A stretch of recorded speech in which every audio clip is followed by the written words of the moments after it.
Bop. All right, recording is happening. And then there's a magic button here.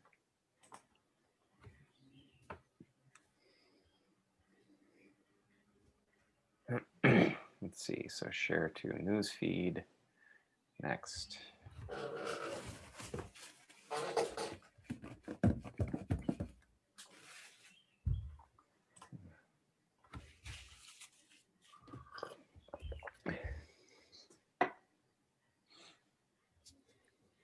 There's something that feels sort of tickly about seeing you in this kind of circumstance. It's like, we're gonna chat. Only we're gonna chat in public, and it just feels kind of funny. Okay. Yeah. Let's see. I could have stood to have done this before.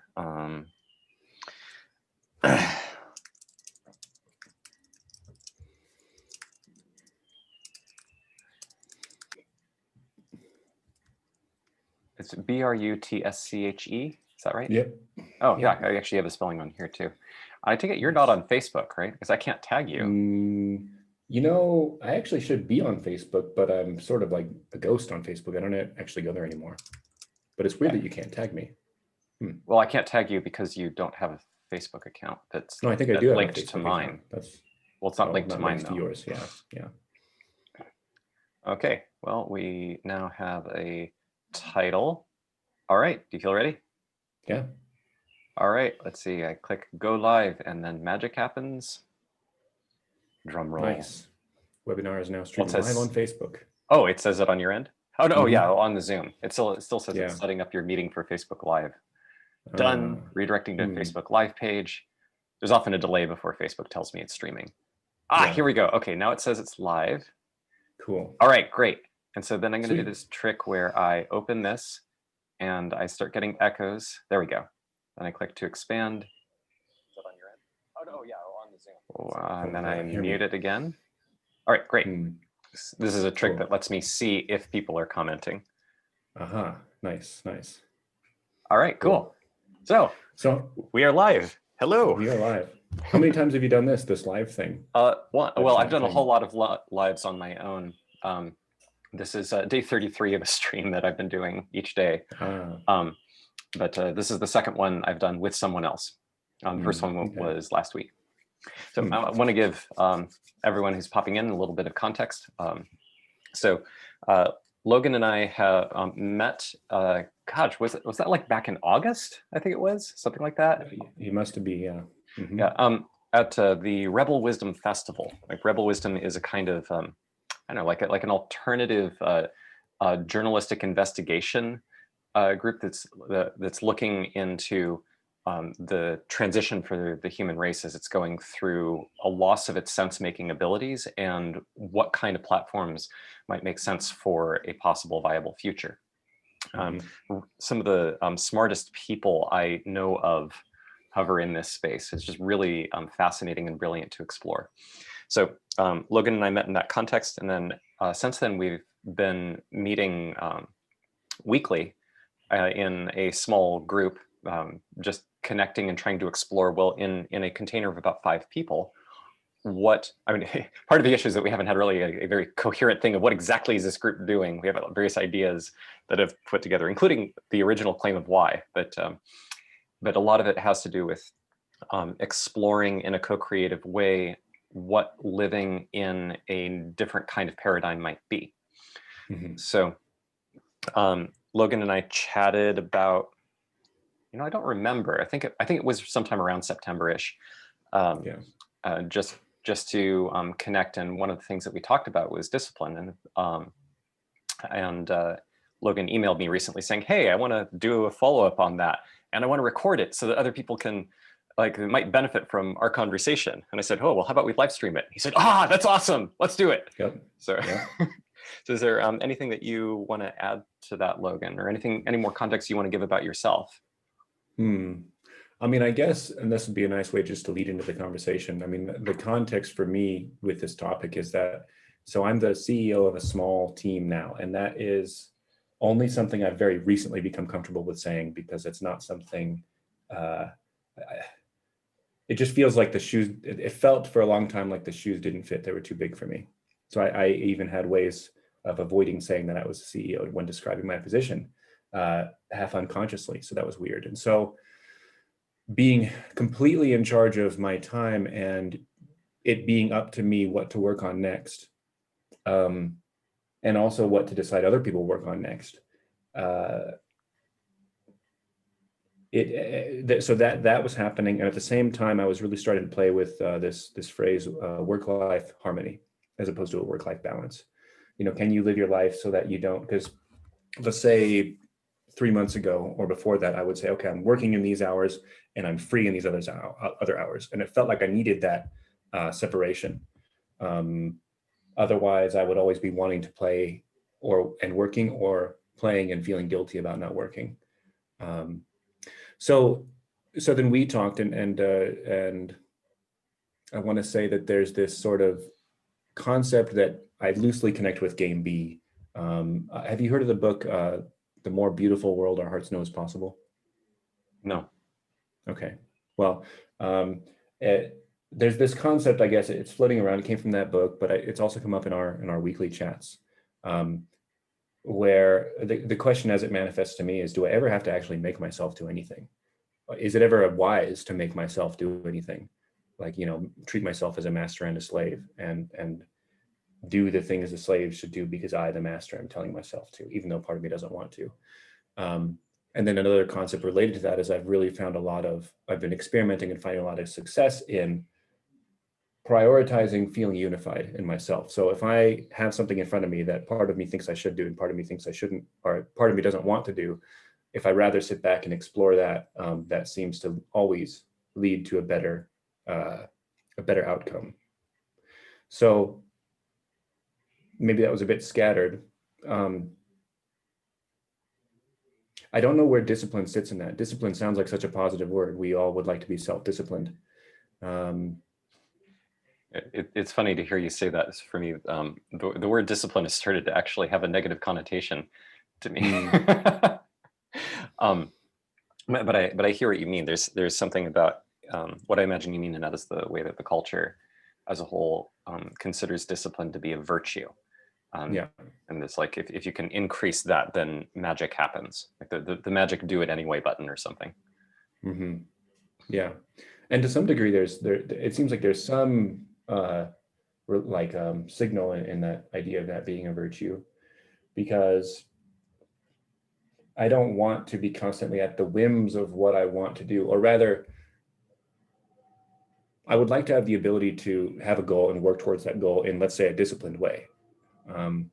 But maybe that's a different concept than the discipline which I'm trying to shove away, and which is for me also becoming a more of a bad word or a dirty word, where I'm not sure where I'm going with this. Yeah, I was just wondering, maybe we could anchor this in what it was that had you wanting to chat with me about it. Yeah. Well, I've been having a lot of success with it, really.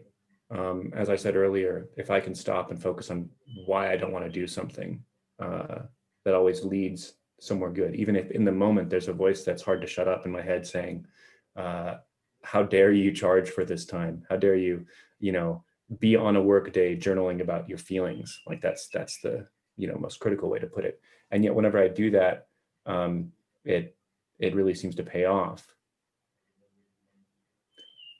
But there's something I'm struggling with. Maybe there's not much of a struggle anymore. I'm finding it to be a reliably positive move.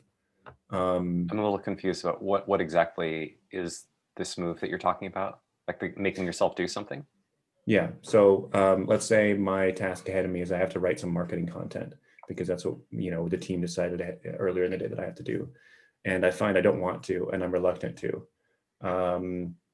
And I could make myself, in theory, although I think I'm changing my nature to not be able to do it, because now my habit is becoming more and more like, if I just don't want to do it, I sit down and I explore that. I go, maybe I walk away from the computer and sit in my bed and do something like meditation to find, spend time exploring why I don't want to do that. And then and then either I want to do it, or more often I find something better to do, something that's more meaningful. Okay. And, and so now I'm feeling nervous because it seems like there's no dilemma there. And I feel like we need a dilemma to chew on. Well, I mean, so there's, I mean, I don't think we have to have a problem in order to discuss it. We can just explore the space. But like, there is for me this question of, like, I'm still unclear about exactly why it was that you had wanted to talk about it. If I remember right, when we talked back in September-ish, um, part of the struggle, like I'm pulling on old memory here, but what I recall, the feeling of it that I recall is very similar to a lot of stuff that I used to help people through in workshops in California. That was, well, I have this idea of what I need to do, but I have a hard time making myself do it, and I don't know how to relate to that. And then sometimes there'd be this glimmer of, well, but what about not forcing myself to do anything? How do I reconcile these? But what about when I don't want to do what I have to do? Yeah. And there's like that whole conundrum. Yeah. Um, Yeah. it sounds like at this point you actually you have something that feels like a lived solution, Mm-hmm. which is approximately, from what I understand, that you either just do it anyway, or if you find that you have a lot of resistance to it, you then explore the resistance and then do what makes sense after you do that exploration. Yeah. So Yeah. what was it like? It might actually have nothing to do with discipline. What was it that had you wanting to reach out and explore this with me?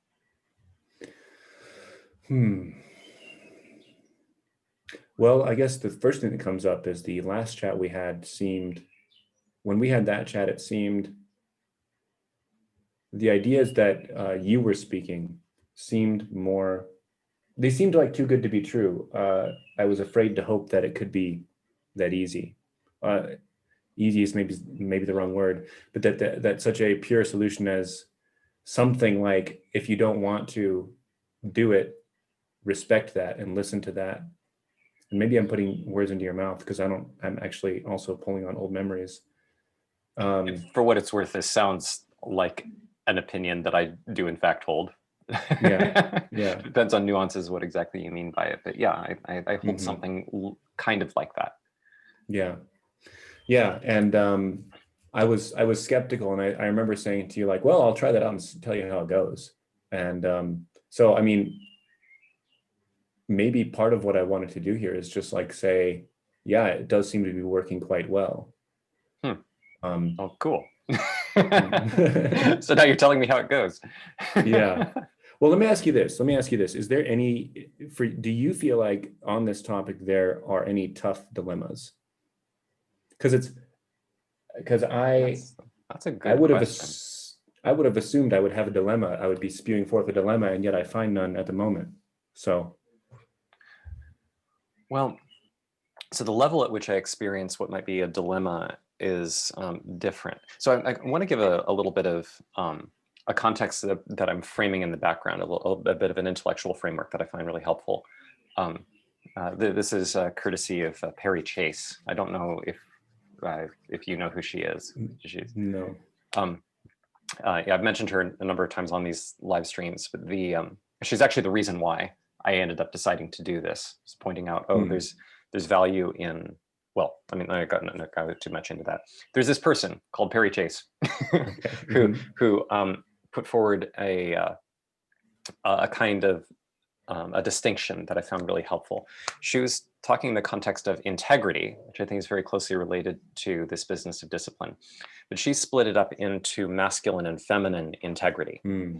Masculine integrity being, I said I was going to do it, so I'm going to do it. Or in more extreme versions, I said it's going to happen, so it's going to happen. Right. This is a lot of what our culture means by integrity. It's a lot of the ideal that we pin things to, and it's a lot of what we try to hold people to. And when it comes to things like, oh, you're being a hypocrite, like we consider this like Yeah. there's a failure here of this say-do matching up. Contrasting this with feminine integrity, which is it true now? the word true there is doing some very important and slightly different work. This has to do with so you look at something like, okay, so if I say that, yeah, sure, I'll come to your party this weekend. And then when the weekend shows up, I notice that I'm feeling really tired and a little like hesitant to go do social stuff. In the masculine integrity thing, that would be irrelevant. Mm-hmm. Right? I just show up anyway, or maybe I do some prep work to override my emotional experience, maybe reset, Mm-hmm. like something to make sure that I can show up because I said I was going to show up. Right. In feminine integrity, this is considerably more complicated because there's, on the one hand, the question of is it true is different from does it feel good. Mm-hmm. This is the main conundrum that people who are trying to operate in feminine integrity run into. So this like recognizing that there's an ease to doing things that are true and only things that are true. But that ease sometimes means that you decide to have that challenging conversation. Mm-hmm. So in this case, the question would be, okay, is it meaningful? Does it matter that I go? Not can I come up with reasons, but what is my body doing? When I Mm-hmm. think of going, what does my body do? Right. And if there's a want to go, kind of tired, but like this feels like an opening, then any of the fear or discomfort becomes irrelevant because that's secondary. Mm-hmm. Whereas if there's a contraction, then it's, well, I don't know why. It makes a lot of sense. I would be networking with all these people. I would be following through on the promise that I gave, but none of that matters as much as being true to what is true for me right now. Mm-hmm. So the interchange between people who are operating in these paradigms can be very challenging because the thing goes approximately, I'm trying to build a machine. I can't rely on you. You need to do this because you said you would. And the other says, what you're doing is irrelevant. Why would you want to make sure it works? Right. Right. So, yeah. So I wanted to offer that framework because a lot of what I've been finding is like I think both of these are necessary. It's necessary to be able to build machines, sort of like it's necessary to be able to do algebra. Algebra is not the essence of mathematics, but the ability to do algebra can give you some pretty profound mathematical insights, even though it's just computation. Mm-hmm. And on the other hand, you need to be solving the right problem. Mm-hmm. Right. So what I've been finding for myself is that it's really important for me. I don't know if this is universal, but so I'll just speak about my own experience here.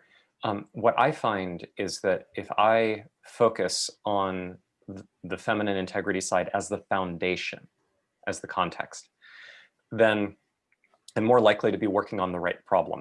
Mm-hmm. Often there's no problem per se, but there's a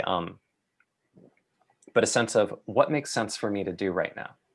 Yeah. I don't mean this as just some sort of magic psychic intuition, although a lot of people I think do experience it like that. But things like, am I avoiding a conversation that I know is important for me to have? If so, then it's important for me to fully feel the fear and do it anyway.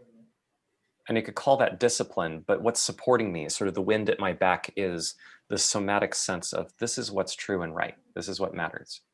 Mm-hmm. And then within that, I try to make a point of, to the extent that I can, only promising what I know I will deliver. Right. So that I can maintain this masculine integrity and develop a better sense of a better self-model as well. So that when I am trying to anticipate what I will or won't do, that it has some accuracy. Mm-hmm. So in that context, when you're talking about dilemmas, what kind of dilemmas I run into in this sort of approach, the style of dilemma that I used to experience when I was like at 100%, I come up with what makes sense to do. I say I'm going to do it, and then I follow through. The kind of dilemmas I would experience in that context had a very mental flavor to them. There would be this experience of okay, I said that I was going to take care of these two things, but I now notice that I don't have time to do them both and to get enough sleep over the coming week that's needed to do them. Mhm. Uh, and so do I sacrifice my sleep and then I'm trading off here? How do I manage my resources? Okay, I need to strategize about this. Oh shoot, I forgot about this obligation that I attended to. That adds extra stress. How am I going to deal with this? Mhm. And like that's one version, is just like, oh, I overshot and now I have to adjust something and clean up integrity. Um, Right. Another But it version sounds like is, strategy and managing resources and um, yeah. yeah. And on some level, that sounds like a programming problem. Mhm.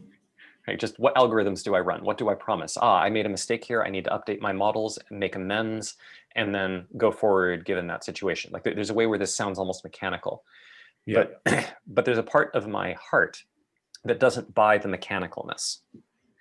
So there's a point where I would inevitably hit of I feel too constrained by what makes sense. Mhm. I would run into an issue of I just don't want to do what I said I would do. And Mm. I would sort of run out of the juice of make myself do it anyway. Yeah. So Yeah. then we get into like, I don't know, like Tony Robbins style, rah, rah, you can do it. Like feel the giant within and God, as it, Mhm. like trying to marshal a resource from within to make myself do it anyway. Mhm. um, which it then creates this kind of feedback loop in me where the thing that is resisting then marshals its resources. And Mhm. so like this is a kind of dilemma that I would experience in the masculine integrity paradigm. The feminine one is much less intellectual. Like when I ran into a challenge there, the challenge is much less, well, how do I deal with this? A lot of the how do I deal with this? If I have a sense of, okay, I am uh, like there's a person that a couple of like let's suppose somebody I've been interacting with over a couple of months um, wants to have a chat and I'm concerned like I like my body is a no for that. I just don't want to.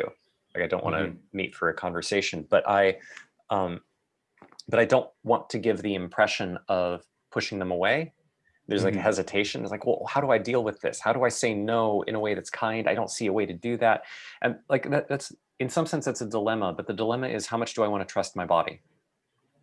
How much do I want to risk that this instrument that I am using in order to make my choices is The instrument being your body. yeah, Mhm. yeah. Um like how much trust do I want to give it and how much opportunity do I want to give this to calibrate with reality as opposed to Mhm. masking it with a whole bunch of mental stuff. So like maybe it turns out that the person is really upset, but like if I say no, they end up really upset and hurt and take it very personally. And then I feel bad about that. If that's hooking me, that actually shows me something about how I am choosing between uh, what a, my attempts to make people think of me in certain ways versus the truth. So Mm. that's the real dilemma. The real dilemma is how much trust do I want to give that leaning on truth first will result in something good for me. Mhm. That's not an Right. intellectual thing. That's actually much deeper. It has to do with it feels like it dialogues with the same place as if I'm like if like if I have certain kinds of like social justice issues, it's a real hot button. Why are they hot buttons? There's a way to ask that question that's very mental. Of, well, it's a hot button because here are the reasons why this topic is so important. But what that's actually answering is what thoughts come to mind when I ask myself why it's important. Mhm. The actual drive, the source of the energy is again from the body. It's somatic, it's emotional. So the part of the question is, well, what summons those energies? The move that's involved in answering that question and undoing those hooks is a type of challenge that is not intellectual at all. The mind might be support, but the mind can also get in the way. It's important to set it aside and do the somatic work. So that's the style of dilemma that I encounter with doing things that are more strongly feminine integrity flavored. Interesting. And so you asked something there about, well, you're talking about, the question is how much to trust the body. And part of me wonders, I mean, is that for you does it feel like a real dilemma, or does that even seem solved? Because one wants to say, well, of course, then trust the body completely, right? In some way, that seems like the naive kind of easy answer. Yeah. It's the correct answer on paper. Right.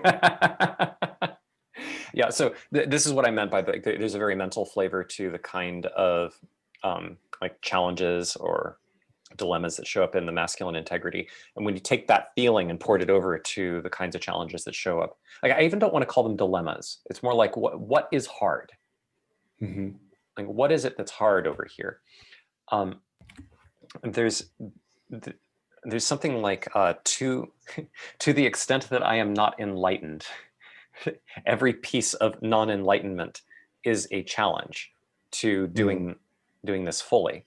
So, but on the other hand, I can't wait until I am fully enlightened, whatever that means, to start paying attention to truth. Arguably, that is what enlightenment is. So how to resolve that? There's a move here that's more like I guess you could say the masculine integrity ethos is determination, find a way. And the feminine one is surrender, because you are getting in touch with what's already there. So the question is, how do I let go? I have lots of tools and ideas. I can see that letting go is the right answer, and that every time it seems like it's not, or every time I convince myself that I can't let go, that this is an illusion. But that's like Vervaeke would refer to this as propositional knowing. I mean, what I need is the participatory knowing, the lived experience. So that's the main challenge, is how to get, it's not even how to get the propositional knowing into participatory. That's a strategy. The question is, how do I participate in letting go? Yeah. There's an interesting mapping. There's two interesting mappings that keep popping up for me. One is the right-left brain. The left brain very much maps to what we talk about with masculine integrity, and the left brain with feminine integrity. Also, what you just said about I remember how you put it, but I sort of translated it as you can surrender to what is here now, or you can be determined to get somewhere. And that, so you have the surrender of here and now, and you have the wanting to get somewhere. And again, I would say that is left and right brain. The left brain really is more focused on what's going on right now and what the senses that are coming in and the whole gestalt. And the right, or the left brain, is more about having a goal and pointing to something and focusing on that through a particular frame and going there and ignoring everything else. So that's pretty interesting. And it also strikes me that, well, you said that you've read The Master and His Emissary. And part of the thesis of that book is that we live in a culture that is extremely left brain dominated, you could loosely say. Right? Would you agree? Yeah. Oh, yeah. That thesis? Yeah. Yeah.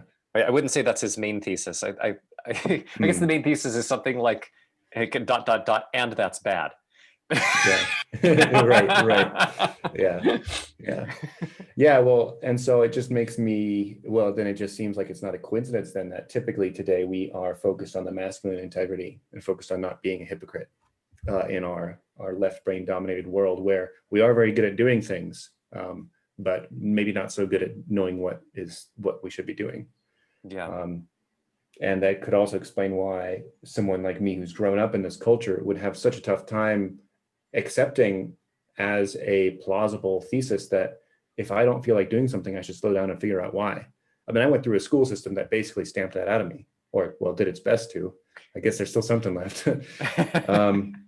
And I feel, but I also feel like I'm in the privileged position of being a CEO where I have the freedom to determine what to work on next. Yeah, I don't really know where that leads us, but it really does seem like our, no, go ahead. Mm. Oh, it sounded like you were gonna. Well, I had some thoughts. I also didn't want to override. Like this, No, go ahead. this at a meta level, this is part of the whole thing that I've been trying to play with and get a lot more intimate within myself. Is a friend recently has been Carissa, actually, the person I did the live stream with last week. Okay. She's been going back through all of my videos and recently reminded me of one that I did on people matter more than ideas. This is not like, as said, that's an idea. Yeah. But where the reason I expressed that was actually because of a ceremony I went through in Mexico, where as I came out of the more transcendental state, there was a recognition that I wanted to anchor, and this is one of the phrases that I could grab a hold of. So it had more to do with the recognition, the participatory knowing, rather than the propositional one. The phrase being people matter more than ideas. Yeah. Yeah, because in me, in terms of my defaults, how I work, I put so much emphasis on packaging an idea and presenting it, rather than tracking, what does this feel like? And is this supportive of that connection? So it's I wave in and out of that, but that's a lot of where I'm attending to. So yeah, I have thoughts to share, and for me, like this, I want to track the way in which, for me, this is more important than this. Right. But yeah, so there's this yeah, very much on the left-right brain thing. I was actually thinking that during much of this chat, like talking about these discipline types and what kind of thing we'd want as a dilemma. One of the things that one of the many theses I would pull out of Mick Gilchrist's book is that the right hemisphere understands context and therefore really needs to be the one that defines what makes sense to do in a left brain way. So although I think he would disagree with the phrasing, because he emphasizes that the left brain figures out what and the right brain figures out how, or figures out, operates in. They both operate in this kind of context. Yeah. But this provides, like, implicitly, that was some of what was in the background for me when saying I think that it's important to have feminine integrity as the thing orienting, and then masculine integrity operating within that. That's another way of saying the master and his emissary. Like the same kind of framing. Yeah. Yeah, like earlier, I had said, I'm finding this word discipline to be a little like, it's a little negative. It's on the negative side. I don't find it especially appealing. Although I can hear and feel the thing that you're talking about, but it's like the concept has been interwoven in this way of when we're talking about culture is left brain. The culture has all this emphasis on masculine integrity. The part of the issue is that it's actually not possible to live in a left hemispheric world, because there's no such thing. The left like McGilchrist gives these examples of how when people have damage to the right hemisphere, or have it turned off because of some sort of injection or whatever for temporary experiments, and then they try to do drawings, the way that there will be something like all the right pieces sort of thrown in. So like there'll be like an arm attached to a head or whatever, and then they'll like forget to put a neck in there because the neck is just a connective thing. They'll just have a line or whatever, and they just end up with this mess. Like I see that. I see that everywhere. But and it can create the impression of there being a coherent world, but the only coherence is actually where the body is. and in the lived experience of what the body is experiencing. McGilchrist talks about that in terms of the way that the left hemisphere only recognizes the right half of the body, and even then only as a tool. Mm. And whereas the right hemisphere says, actually, life matters. And this is part of life, and this is integrated with the world. Right. So there's, like it's kind of ironic to even call it masculine integrity, like integrated, like you can't do it. Mm. Mm-hmm. Right? The whole Right. point is that you are cutting the reality into bits and you're only allowing Yeah. certain aspects of it. Right. So I have more that I can say there. I've noticed that my thoughts aren't quite as coherent as I had hoped when I started speaking. So I want to give you space and feel into your reactions here. Well, the word, I mean, I really am interested in the word discipline, because I can't decide for myself to what degree it should be thrown out. Part of me is asking, can we throw it out completely, at least as a thing desirable in life at all? How do you feel about the word self-discipline? Do you feel like you ever exercise self-discipline? That's even worse. Yeah. Well, the thing is, discipline itself makes sense to me, because if I have a dog, I would have to discipline the dog to train the dog, et cetera, et cetera. That makes sense to me. That makes more sense than self-discipline. Self-discipline to me, I'm doubting more. Yeah, so when I have a gut level aversive reaction even to the disciplining the dog thing. Like I agree that works, that produces a kind of behavior. I also think that putting people through 12 years of public school produces a certain kind of behavior. Yeah. There's like I get the feeling of you having touched on this when you talked about like starting by listening to me and going, this sounds weird, but I'll try it. And then later saying, okay, well, I've tried this and it seems to be doing some good things.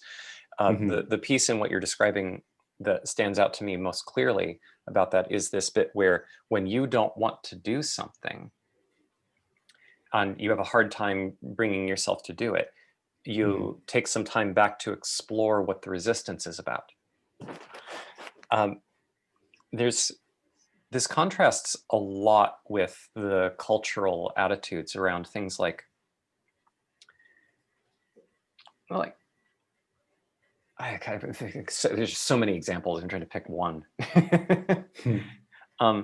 So this kind of attitude that emotions have no place in the workplace. That you can be friendly, you can be nice. Humor is okay in small doses. But anger is like, well, that's pushing it. And sadness and grief, well, if you just lost your spouse, it's an understandable mistake.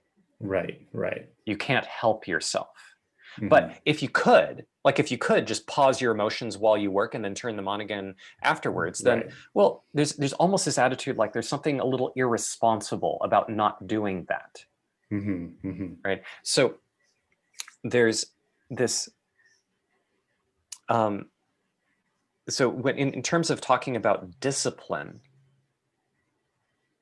it's like, if you really, so a different view, like setting aside the concept, like to take this idea and shove it off to the side, and I'm going to highlight a kind of lived alternative. If I were systematically in touch with truth in the sense of the physical world, I'm not getting lost in these concepts, but instead the concepts are always rooted into here and now. I'm interacting with the world in this systematic way. And in that systematic way, I notice, I want to keep myself healthy. And so I do some exercise and I feel into the way in which that exercise is fulfilling. Or there's something about, caring for the connection that I have with some people that I get emails from. So there's a desire to follow through on the emails. And at the same time, I feel a hesitation to follow through on the emails because I'm supposed to, because there's a part of me that is tracking that because I'm supposed to is actually disconnecting me from truth. And I care more about the truth than I do about making sure that I follow up on the emails and staying plugged in with that. So if that's how I'm operating in the world, then I just always do the thing that is easy. That doesn't mean the thing without effort. Exercise requires effort. Having a challenging conversation requires a kind of effort. But the effort doesn't require me to make myself do something. My only job, my entire only job, is to notice when I am trying to avoid reality by going into a thought bubble. This seems like I don't actually have a clearer vision of what it looks like or is like to be integrated, to integrate all of the pieces. And in that picture, if I try to inject something like, oh, well, but here's the thing, I need to, like, let's suppose I go to the doctor and the doctor says, hey, it turns out that you have prediabetes, and if you don't change your eating habits and your exercise habits in this particular way, you're going to go into full diabetes and you're going to start having these kinds of health problems. I can then look at that and go, well, I notice I don't want to follow those instructions. So am I going to make myself do it? Sorry. Do you need to attend to something? No. Okay. They were offering coffee. Cool. That's sweet of them. So if I don't want to, then I have the option of, well, I could make myself do it anyway because I know it is good for me. And then take that attitude of, well, I need to make sure I take these health actions. So let me look at the parts of me that are in resistance and how do I work with them to get around it? And when I'm taking this kind of attitude and I'm sort of bringing in something that I might want to call discipline or self-discipline, or I don't care what words I use, but if I'm bringing in force to try to make myself come to a predetermined conclusion, even if it turns out that that is the right conclusion to come to, even if it turns out that making myself do that, or not making myself, but coming to the place where I am taking care of my health that way is the most holistic thing that I can do for my life. That's not why I'm going there. I'm going there because this thing came in, I got scared, and then I ran a bunch of mental stuff and fragmented my power. And then I'm trying to use mental power and resources that my mind can access in order to make the parts that are not controllable by my thoughts and my beliefs to do the thing that I can see makes sense. Whereas if instead I pull back and I go, I hear this instruction, it makes sense, and I'm not interested. There are some options there, and I can feel into them. One is to go, I'm not interested, that's the truth. I guess I'm just going to go with that and live my life as it is. One advantage of that is I'm relaxed. There's some fun medical things about, let's decrease the stress. Maybe the prediabetes won't be as much of an issue, yada, yada. But that's not why. The why is that's not true. Like maybe the doctor is saying true things, but following my idea of those instructions isn't true for my reality. So I'm more interested in truth than I am in following an instruction that makes sense. But, and if I could throw something in there, it strikes me that in the sort of as you say, the stepping back position of not trying to do the math so you get to a particular conclusion, but rather sitting back and saying, well, I don't want to do this. At least in my recent, let's say, experimentation, if I can hold the reluctance there of, I don't want to take my medicine, let's say, for shorthand. Well, with diabetes, it would be, I want to eat the sugar, perhaps. I want to eat this thing that I know I shouldn't. But that also I can't do in that position because a different part of me then resists. So then my job actually becomes to listen to all the parts of me and become unified. And that's where I find a lot of value. Oh, that's cool. Yeah, for me, if I try to do that move, it makes it harder for me to integrate the pieces. It's important to, that's step two. What you're describing for me has to be step two. Step one has to be, I'm placing my feet on truth. Right. And, otherwise, I get lost in, well, I notice I have this part of me that resists and doesn't wants to keep eating the sugar, and this other part of me that wants to live well, and these two need to come in some kind of dialogue, and I'm like, how am I going to orient to this? And they each have good points, and so then I can get lost in a sea. I see. Whereas if I ground in, I don't know what the right conclusion is. I know that if I have to choose right now, I'm not paying attention to the doctor. Right. Right. Yeah. And I also note that this motion is not coincidental. There's something that I have to ignore in order to do that. That's where my butt was going. The there is then a question of, I feel the value of this and I feel the fear. So, is there truth here? What is the truth? Right. That's different, and I noticed that in saying that I have a there's a piece of phenomenology that I'm just now noticing I haven't worked out how to articulate, but it seems really important. It's related to the move of what is it like to feel my hands? Like there are two directions to go in. One is, well, there's this kind of sensation of like these different appendages, and like I have some sort of capacity for control, and this is going up in the head and doing modeling. And there's a different direction, which is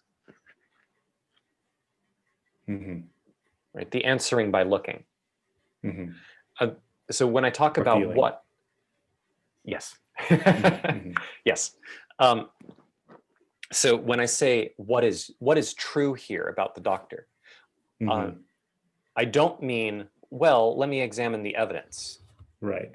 I mean, when I feel into it, what matters? That's a matter of looking or feeling. So if I orient that way, I find that my mind ends up then being in service of discovering the truth instead of worrying. It's like if I don't do that, then the default thing that my mind will do is spin off in worrying that I might be missing something and that I might be messing things up. And how do I even know what's true anyway? And well, here's the bit of logic that I can follow. And like, here's the things that the doctor says, but here's the way, like doctors have shorter lifespans than a lot of other professions. This is suspicious, but maybe that's because of stress. And then there's just this whole web of like, this is the shattered psyche. This is living in the left hemispheric analysis. That's ungrounded. It's not referring back to the right hemisphere. So I guess another way of saying this is I find it really important and critical for me to clear everything and ground in the right hemisphere's perspective, and then use that as the context for asking any questions. Right. Well, yeah, and I think part of what you're saying there is it's because the right hemisphere is by default inclusive, whereas the left is, you could sort of say, by default exclusive. And so if you maintain a firm connection or groundedness in the right hemisphere, you're coming from a default holistic something. Maybe it's not a lot of conviction, but at least it's something that it's just more holistic, I suppose. Yeah. There's something I've been doing recently, and it tracks a lot with what you just said. So when I go off and I sit in another room away from my computer, trying to examine why I don't want to do something, if it's particularly difficult, in fact, the most recent time I did this is like, I should go running, but I don't want to, but I should, but I don't want to. Yeah. So what I would do is I would go and sit, and I would actually imagine myself as a like a fantasy type king and a court, all of it together. And I would, as the king, sit and say, okay, who wants to speak on this matter as the king? And then I would sort of listen for some kind of voice or whatever. And then when that sort of, whatever reluctance, resistance I was feeling came up, I would sort of become that resistance, voice my concerns, then come back to the king and say, well, that is an interesting perspective. Who else wants to speak? And in that way, I would sort of cycle through the different positions and negotiate as a fair and just king would, something that is, acceptable to all the parts of the kingdom, including the childish parts that just wants to go read a book right now. So that's what we should do. And then but I can win the child over as well by saying, well, tell you what, let's go on this route, but we'll listen to you. And if we really need to pull over to read a book, then we'll do that too. And so you can kind of, anyway, that's been my technique. But even doing that, I do tend to start by grounding myself, and I sit for 5 or 10 minutes first, and just get in touch with, well, in our lingo right now, something like the right hemisphere. Mm.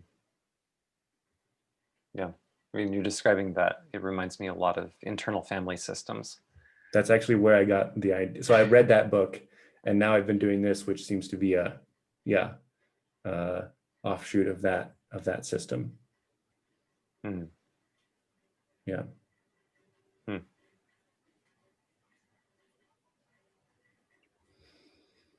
Hmm. I'm just feeling into because some sense of like there's a piece here that feels it's like there's this scattering of what we've talked about so far, and there's some feeling of there's something still alive here. I'm just trying to feel into what it is. Hmm.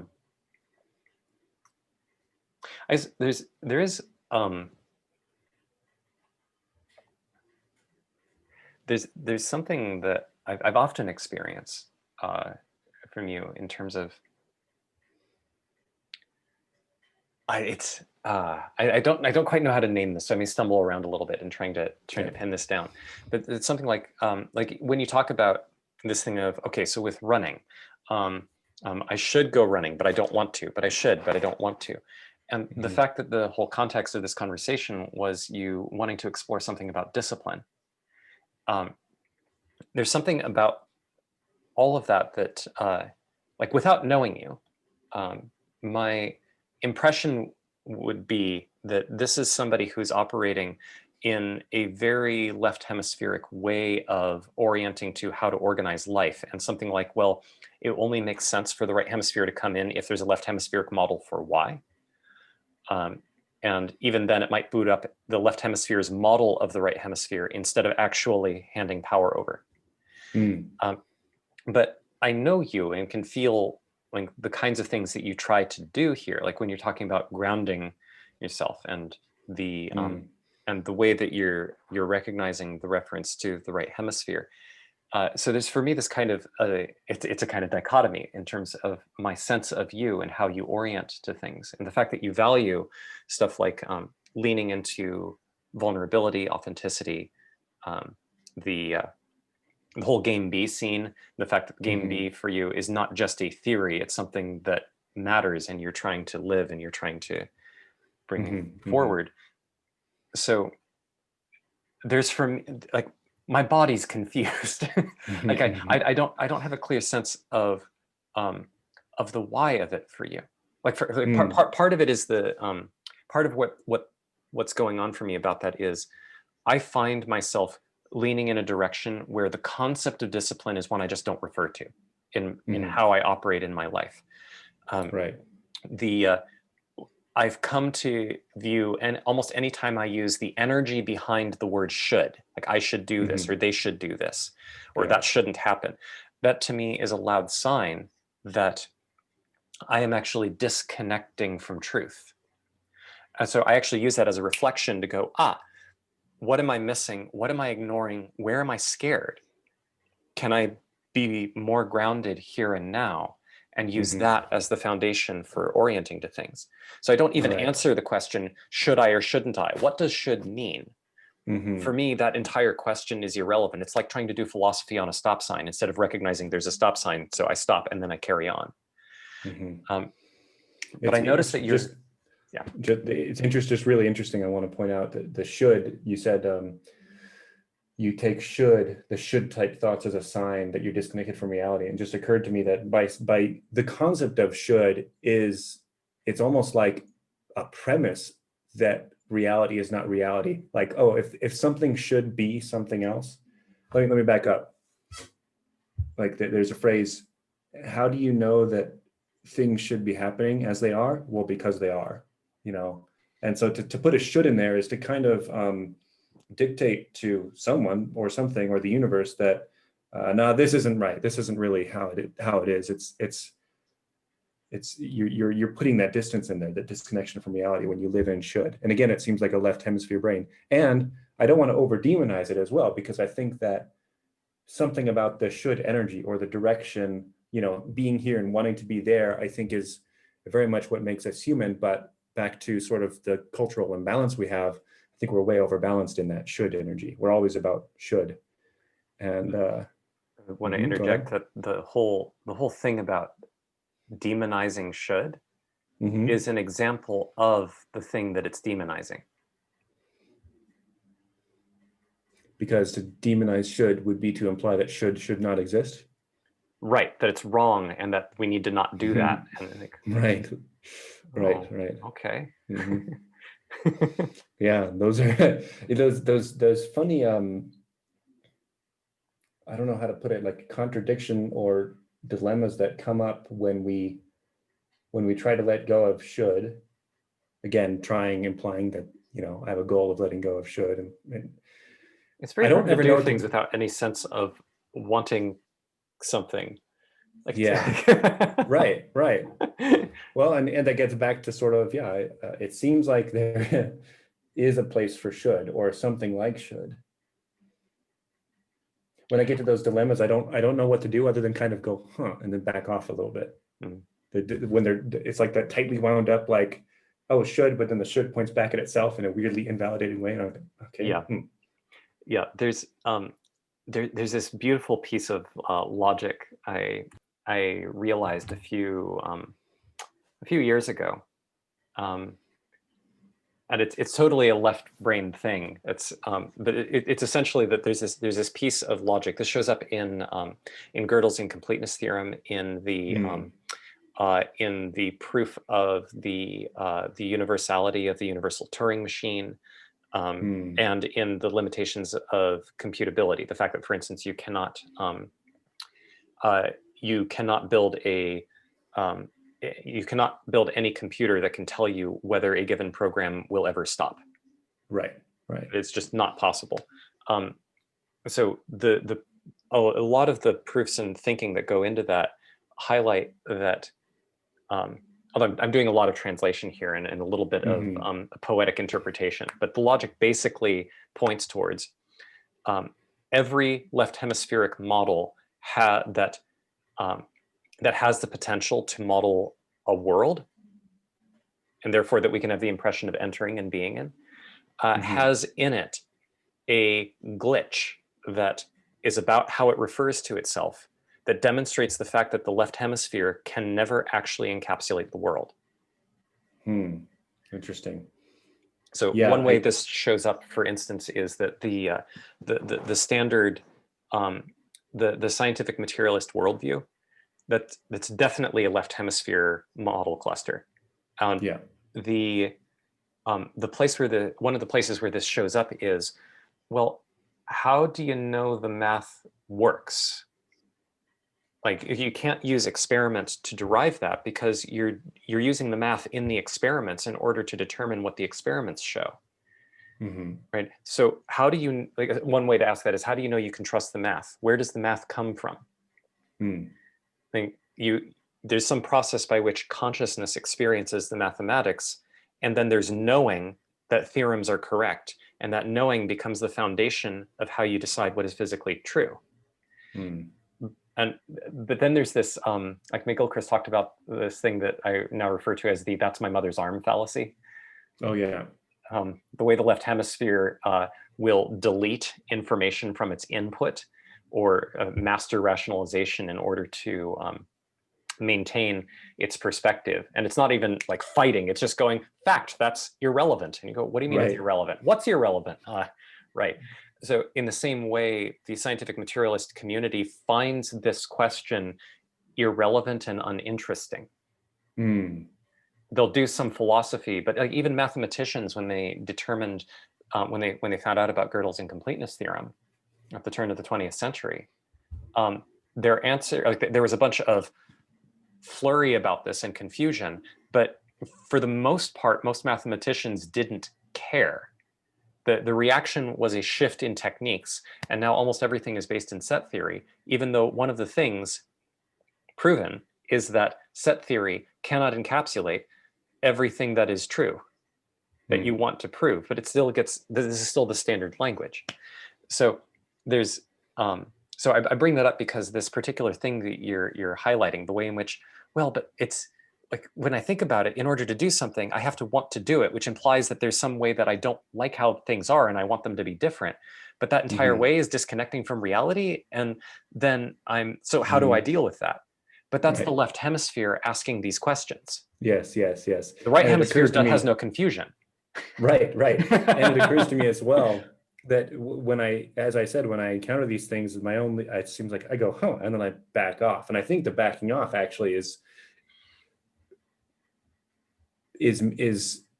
perhaps me just kind of going, okay, well, let me just relax about it and not be focused on this logic puzzle, because, well, yeah, I certainly don't back off with the sense that I've discovered a glitch about the way the world works. You know, I back off because I recognize my own confusion, and I suppose I back off into a less wound up thought kind of process. Yeah. The thing about my mother's arm, that's my mother's arm fallacy, used to really worry me because of things like, well, am I backing off because I'm actually disengaging from a nutsoid loop, or am I doing so because I'm following a sort of, I didn't have the language for this at the time, but because I'm following a left hemisphere reasoning process of conflating consistency with truth. I don't see how to get consistency here, so I'm going to ignore it. But that's a left hemisphere way of addressing the whole paradox. This is part of why I talk about the difference between, and that's like, I think in theory, this is what it's like to experience my hand versus, because I think that the move, that second move is handing power to the right hemisphere. So this, I'm trying to anchor this as, this is a phenomenological thing that I want to track as to what does it mean to ground in truth, which is to say, how do I hand, this is a left hemispheric model of what's happening, but how do I hand power back to the right hemisphere? Yeah. I'd love to go back and, go ahead. Well, so what I was going to say is that I noticed that somebody added a comment, and I can put that into our conversation here, but I also want to hear what you were about to say. You said you want to go back with something. Yeah, well, I want to answer your sort of your puzzlement about the dichotomy you experience in me and I think what it really comes down to is I grew up very much left hemisphere, very logically oriented, very out of touch with my emotions. And then it's only recently that I've leaned so much into that. And it's been, I think, I would say a pretty accelerated change compared to the way people, it's been a significant change for me. I'll just put it that way. And I think the Rebel Wisdom and Authentic Relating and Game B crowd has also helped with that as well, the conversations. And so it's actually changed, for example, my Myers-Briggs test. I actually test differently on Myers-Briggs. And so I take the test. I don't know whether to answer as my new self or my old self. Recently, I tried to answer as my old self and I found I actually couldn't. So that was interesting too. I thought I'd be able to, and I actually wasn't able to. I was like, I actually don't know. But so yeah, I think somehow I was able to open the door through a left hemisphere orientation, or let it open, or however you want to put it. But I'm becoming a lot more practiced at relaxing into a right hemisphere thing. The way I think of it is, and this came from the master and his emissary, is I noticed I had this habit, especially like on the weekends where I had a whole day and I didn't know what I wanted to do. I would be in a left hemispheric mode trying to find something meaningful.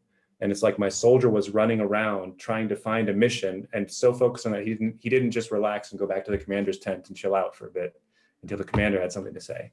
So that's the move I try to do more often now, relax and going out with my commander. Yeah. I feel like I am wrestling feels like almost the wrong word, but it's like the one I can think of right now. So I feel like I'm wrestling with something very similar. Enormously left brain family, and Um, Yeah. I think of the left brain as my personal supercomputer. It's Hmm. like that's what a left brain is. I think computers were Yeah. modeled after the left hemisphere Yes. and the Yes. intuitions about how the left hemisphere works. So Hmm. there's this sense of, well, but mine has like a really powerful processor and amazing memory. I've sometimes expressed this as, man, this mind is so brilliant, and I had nothing to do with it. I just sat down and used it. I found myself here with it. But Hmm. because of that, there's this feeling of I have this enormous resource, but it's very much the left brain. I believe my right brain also has a lot of good functioning to it, but Right. it feels like tapping into those resources feels a lot less like I am using resources and a lot more like me. Um, Yes. Yeah. so um, that all of this stuff that I'm wrestling with, I feel like it could be grounded out as some version of, can I stop trying to make the left hemisphere the chooser? Hmm. This actually relates back to the like what the I see if I had to I'm going to do a bad summary of Perry Chase's shtick. Perry Chase being the person who described the masculine and Yeah. feminine integrity. She's using this gendered language in order to highlight the polarity of energetics Hmm. and talking about the actual experience of not necessarily men and women, but recognizing that in fact there is something that tracks differently about, well, when someone is a man and someone is a woman, as opposed to the varying cases that aren't in that binary.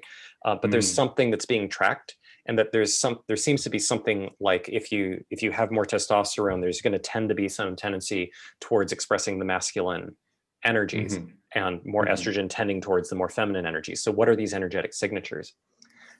One of her big shticks, arguably her main thing, is the feminine leads. Hmm.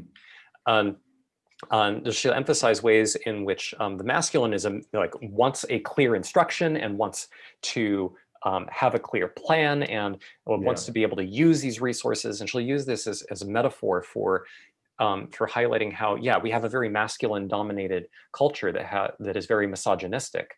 But she Hmm. means misogynistic at the energetic level, not just in terms Mm. of Yeah. women. Yeah. And that we see this in terms of how we view natural resources as resources, because the masculine is used to extracting from the feminine in order to accomplish a goal. And Hmm. the whole time I've been listening to her, the thing that just keeps smacking me in the face is the right hemisphere leads. We're in a left hemisphere dominated world. And I think that is just neurologically what she's saying. Uh, Uh-huh. but but very importantly, even the model of left and right hemisphere, that I think it is very fair to say that from an actual right hemisphere embodied integrated perspective, it's a little absurd to talk about brains, Hmm. because I can see a brain if there's a skull cracked open and there's like, okay, that's there. And I can see the interplay between brain parts. And so I'm not denying any of that. Sure. But there's something about how the lived experience of what it means to live from what we would call the right hemisphere isn't coming from the right hemisphere. The entire effort to say that is a left hemispheric thought bubble that is isolated from the lived experience. Hmm. The lived experience is, and then noticing these thought bubbles as resources to be able to shape the world in service of Hmm. that. There's a kind of, in particular, there's something about the self-image, about who I think I am, that because of the way that the left hemispheric world has been, we generally operate as though there's this fragmented icon set that is sort of linked together in some sort of haphazard way, interspersed with a whole lot of trauma, that is me. But what that means is my sense of self. Like I'm not the one who is living. I'm not the one who is breathing. I'm not the one who is speaking. There's one person who articulated this really beautifully. It said, his name is Stephen Kass, a fellow with the rationalist community many years ago. Um, the phrase was, you are not the king of your brain. you are the creepy guy standing next to the king saying, "A most judicious choice, sire." Yes, yes, right. There's something about recognizing, well, is it really useful to be the creepy guy? Hmm. Maybe I could just like let the king do his job. Hmm. Hmm. Because I went off in my own little world there for a little bit with some fun ideas, and I thought you would enjoy that. Yeah, yeah, yeah, that is interesting. And again, I mean, I'm eager to get to that comment, but it again makes me feel similar to some of the thoughts we said earlier, but if surely the creepy guy's there for some reason, the ego is here for some reason. I'm here. Oh yeah. So it couldn't be as simple as just to become egoless. That doesn't seem right either, which then that kind of rhymes with the thought of the suspicion that I still have that there must be a reason or utility, to use a dangerously left hemisphere term, in wanting things and believing in the shoulds. Yeah, I have some thoughts here. My guess is that it's not that the creepy guy is actually useful. It's that the process that produced the creepy guy in the first place is essential Mm-hmm. and is actually an enormously powerful resource. But that the guy is basically an echo. It's like the heat that comes off of a machine. Like the machine's functioning exactly like when you have your computer and it's putting off heat, trying to use the computer in order to fry eggs. You could figure out a way to do it, but that's probably not the ideal use of the computer. So the I don't think the left hemisphere is in charge of wanting. Sure. Yeah, I agree with that, certainly.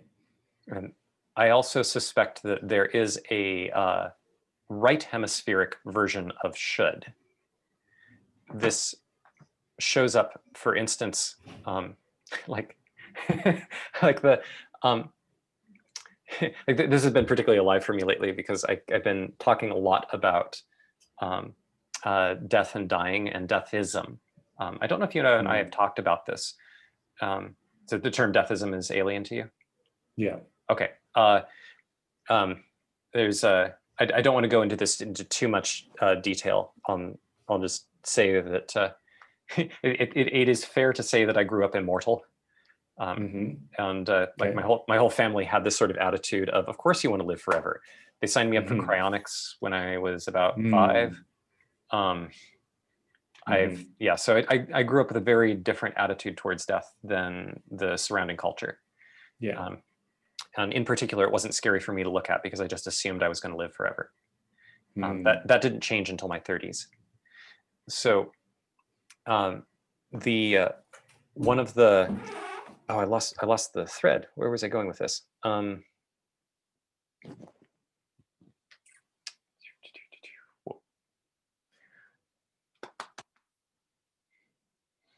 I think my mind managed to drop it. So I think unless you remember what I was saying right before I talked about deathism, I'm not going to get there. No, let's go to the comment. I'm eager for that. Okay. That's what's true right now. Good call. All right. So Jake Cobble comes in saying, conversation moved on a bit while I was typing, so maybe ignore. The word discipline seems to be an attempt to borrow techniques that are used on us, not by us, when we're small. If you discipline a child, you get angry at them, maybe even hurt or humiliate them. So I think most people who discipline themselves are trying to do that to themselves. But my brain is exactly as smart as I am, and it knows my posturing isn't backed by much at all. Yeah. Yeah, actually, this reminds me of what I was going to say. Is it relevant? Yeah. So there's this.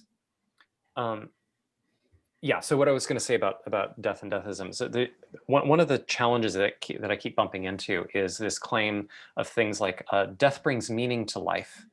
And it is wise to cultivate a sort of equanimity about recognizing when it is my time to die, so that I'm not fighting the inevitable, but can instead befriend it. And there's a part of me that goes, well, totally, you like being in touch with truth. That super matters. It's super important.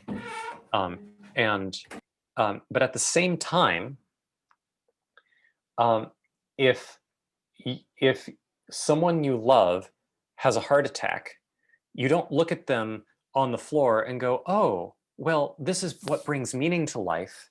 And I'm glad that you're getting this opportunity to let go of so much. Like you freak out, you grab them, and you take them to the hospital, or you call 911. You take action. And Right. I think some people might do this from a place of should, but you don't need the should Right. in order to do Right. that. It's coming from care. And even the idea of challenging it with philosophy is alienating. It's insane. It's exactly the kind of thing of the right hemisphere going, left hemisphere, I don't care about your words, I don't care about your philosophy, we're taking action. We know how to help this person, we're going to do so. So there's very clear like wanting in that sense. So like, I agree with Jake here that this is actually something that has been hovering in the back of my mind for a while. I may have even mentioned it in some of my August videos about an awful lot of things relating to should and ought and have to and can't are social control mechanisms that are actually meant to, I refer to it as shattering the psyche, but what I would say now is to push you into a left hemispheric model and to distrust the influence of the right. So that certain kinds of ideas, certain memes can propagate. Right. It has more to do with creating that condition than it does with saying anything that's true, because, I don't know, truth seems kind of threatening if you think that reality is meaningless. Yeah, that's for sure. Yeah. You know, I'm surprised. I'm surprised that we seem to be safely arriving at the conclusion that discipline, we can treat discipline as a dirty word. Yeah, it's a concept that seems too good to be true. It doesn't anymore seem too good to be true. And yet I am still, there's still part of me that's suspicious. The suspicion is fading with promising experimental evidence, that's for sure. The last thing I need is one more extreme assertion about the way the world works. So thanks for that, Michael.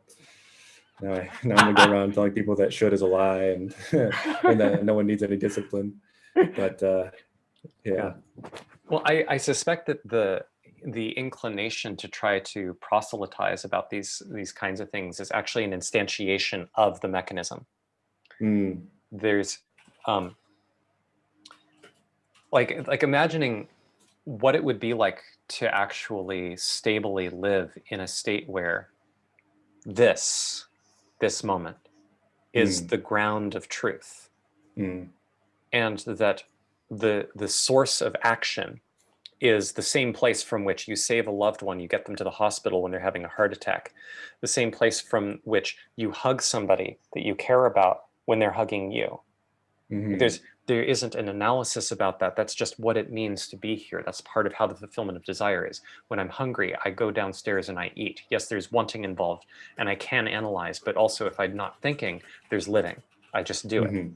And then the thing that the left hemisphere is doing is offering an extension of senses so that what this moment is can be perceived in more detail. So living in that, it seems to me that there's no need for should. Right. Like should is a thought in the left hemisphere about how to take action. That's not actually helping necessarily with extending senses. It might in some loop-de-loop way, but if that's not the reason why the should thought is there, then it's not in service to grounding in the truth of the moment. Right. If I am living in this state stably, and I am interacting with somebody, and then I think they need to get this, what's the source of the thought? Is the source of the thought the same place from which I am taking care of somebody who's having a heart attack? Or is it that when I see them, I go into a left hemisphere bubble where I'm no longer connected to what my body is doing. And instead I am seeing, oh, they have this idea. I need to fix this idea. Mm. So like this has been a major challenge for me to navigate, because this has been one of the main reasons I've been doing this whole live stream set is I am so in the habit of trying to manipulate other minds to be a way that I think they should be. Mm-hmm. And I am, as people go, I am quite good at it. I can overwhelm with charisma. I can be very entertaining, but Mm-hmm. it doesn't, but it's not with integrity. It's not lived in me. So my guess is this has been something that I've been banking on for certainly the last couple of months. I have theories as to why, but the net effect is this is where I'm going with it. As far as I can tell, the pathway I see to anything that could be in the style of creating a game B type world, anything that could be good in that sense, is not by trying to explain it to people and get them to be on board with it and explain the ideas and then try to work together to try to live that, but instead to 100% prioritize me being grounded in truth. And then my interactions with people more naturally inspires something that is their version of what it means to be compatible with the thing that the left hemisphere is trying to describe when talking about game B. Right. Right. Yeah, well, I'm definitely becoming less suspicious. I mean, I'm less and less suspicious of that.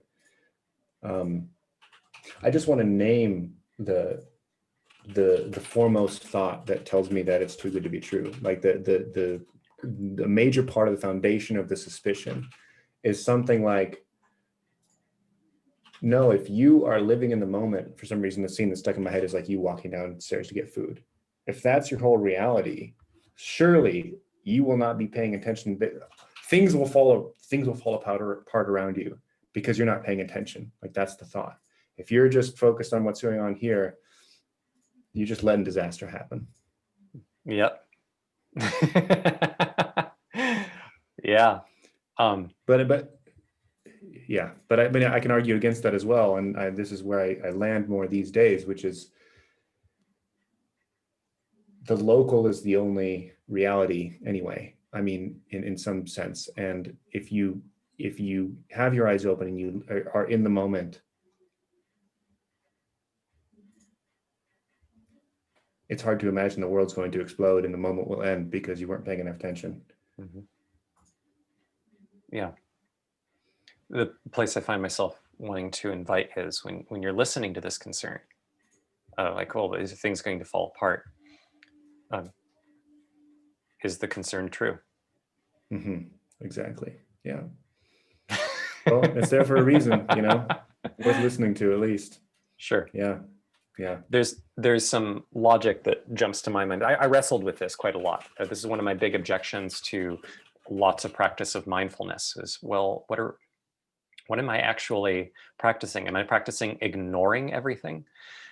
So if I imagine I am walking downstairs and then this thought booms to mind, hey, wait, but I'm not accounting for things like what's going on in terms of like downtown politics and me making sure that I'm taking care of those emails. And if I'm just focused on the present moment, I'm just going to forget this and edit. But the thing is that the fear there, first, the more important thing is the fear is not from the thoughts.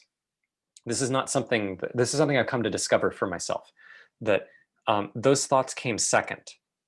There was actually an experience of a fear in my body, and then my mind started spinning as a result of the thought, almost like there was steam in my guts, and then when the steam moved up, it hit some sort of turbine steam engine that was already there. Yeah, I just want to say, you've mentioned that metaphor before. I think that stuck with me. I think it's a great metaphor. The emotions generating steam that turn certain thoughts, and different kinds of steam kind of turn different thoughts. I think it's a great way to model thinking. Anyway, continue. Thank you. Yeah, it stuck with me when it boomed to mind. I blame my right hemisphere. Of course, of course. But taking that grounding and orienting and looking at saying, what is true here? what is clear to me when that happens for me is implicitly, if I were to listen to the content of the thoughts, which like I've learned to never trust the content of the thoughts when the energy is um, is from something that is sort of being hidden. It means that the content, Right. even if the content is correct, that it being correct is not why it's being said. Right. So because of that, I've learned not to trust the content of these thoughts. But when I look at the structure, what is the overall purpose? It is implicitly arguing that because focusing on the present moment would have me not thinking about all of these other things, then I had better disconnect from the present moment and put myself in these thoughts so that I'm accounting for them. Mm-hmm. The thing that it's missing is, how can I account for them if I don't ground what I choose to do in the present moment? Mm. It has to relate to what my body does, or it doesn't Right. matter. Exactly. Right. So even right. if it's correct that I might drop things by connecting it to the body, what that means is it's already being dropped because it's not connected to the body. Mm-hmm. Mm-hmm. So it doesn't matter. Right. And that's All what that would matters lead is what I one. can root into the body. Right. Right. And that sort of disconnection is what would lead one eventually to a place where I should, but I don't want to. Yeah. And it turns out the body is a lot stronger than the mind Oh yeah. when it comes Oh to yeah. actions. It's right. Yeah. Yeah. Yeah. We have a handful of other comments now. Hmm.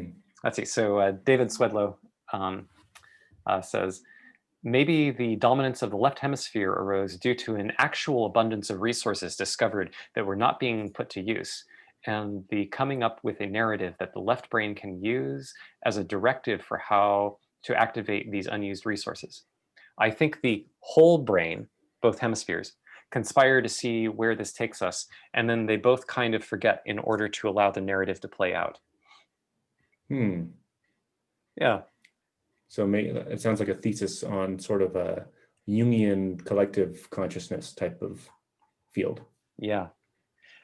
Yeah. What I want to say with that is, David, I think these thoughts are really neat. And if you haven't looked into Ian McGilchrist, you might get a real bang out of it, as he goes into these left-right hemisphere things and talks about where the left hemisphere dominance seems to have come from.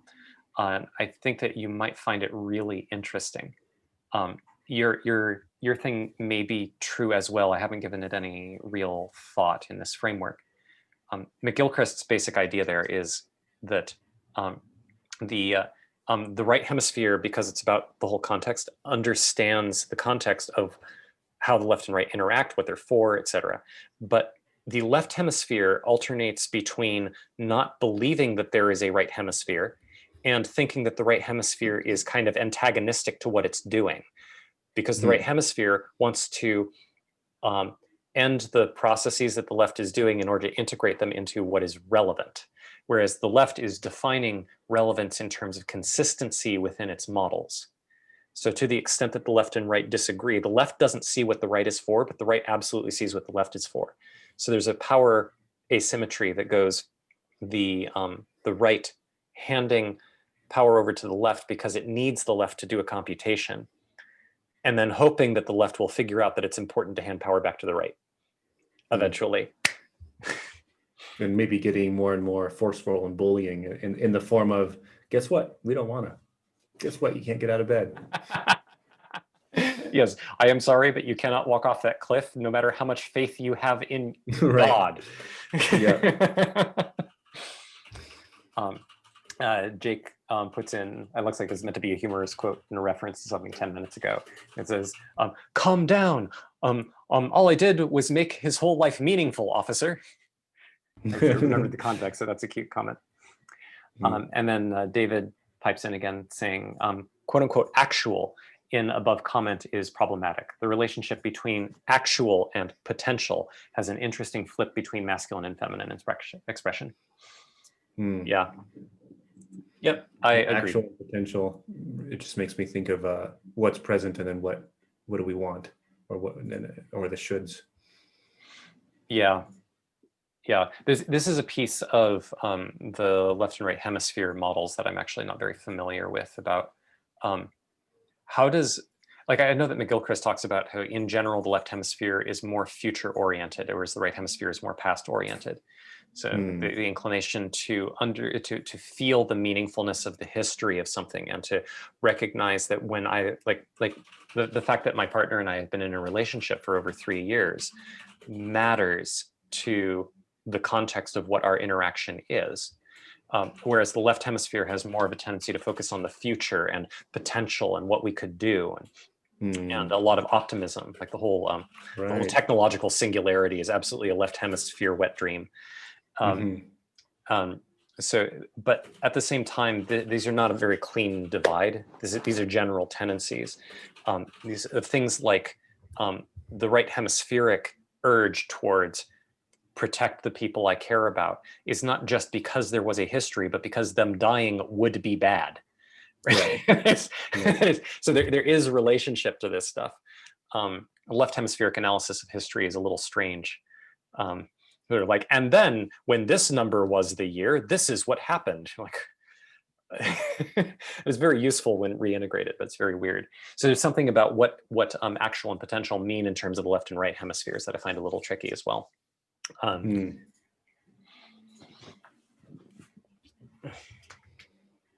Cool. So it looks like we are caught up on comments. Yeah,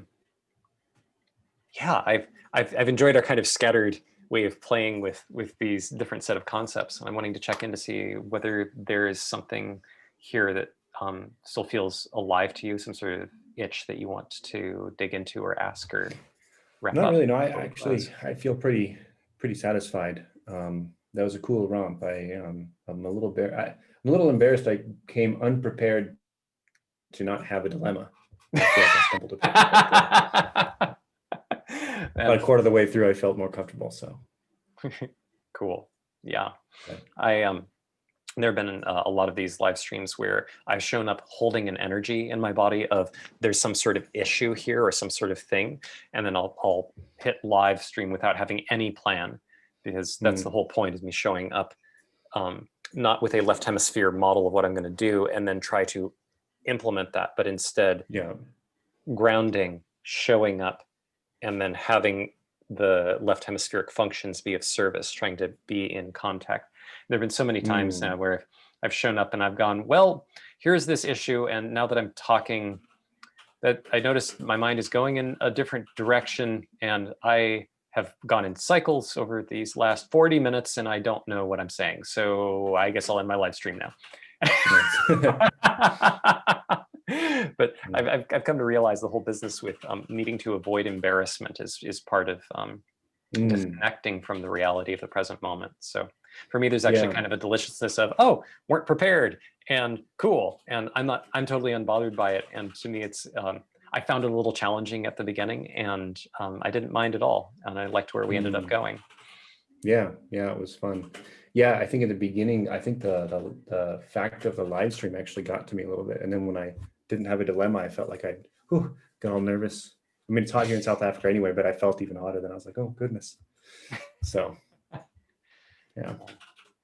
Well, thank you so much for this. Thanks for reaching out and exploring. Yeah, it was great. And yeah, I guess I'll end up seeing you on Friday. That's right. Okay. Alrighty. Thanks. Talk to you later. Cheers.